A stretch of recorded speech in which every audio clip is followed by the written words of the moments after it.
Once again with MIA Microflight. Today is Monday, October 20, 2025.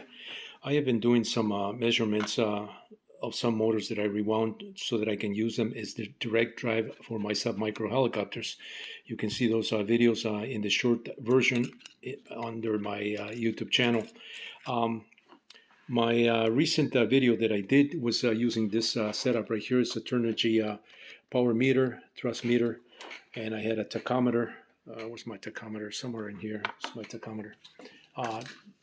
One of these tachometers, just to read the RPM of the propeller that I'm using, the 13-inch, in this case, rotor.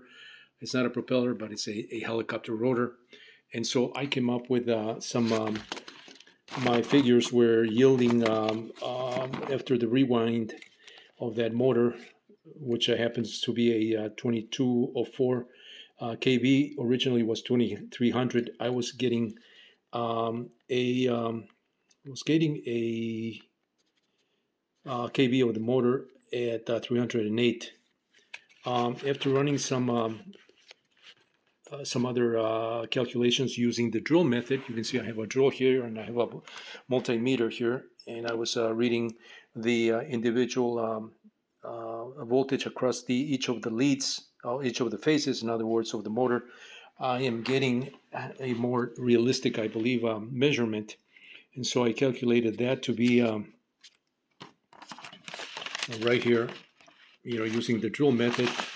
And the multimeter I got a 625 kV, so that's almost twice as much as what I was getting just using this setup right here. So I think this, using the formulas and a little bit of more math, is more realistic here versus my theoretical kV, which is not bad because I'm still dropping the kV, which was my intent, from 2300, dropping it lower so that I can use a larger propeller.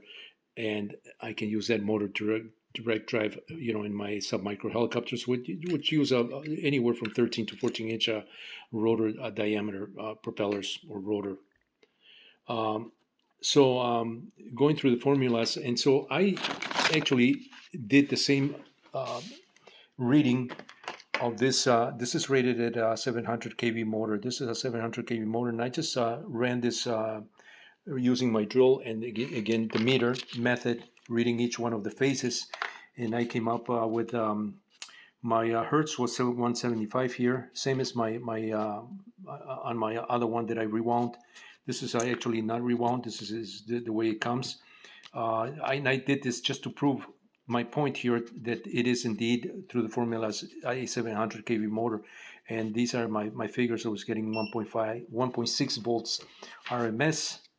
Going through the formulas, I ended up actually with 700 kV, right on the money of this motor, which is rated 700 kV. So I think my actual kV of my rewound motor is 625 kV, which is excellent.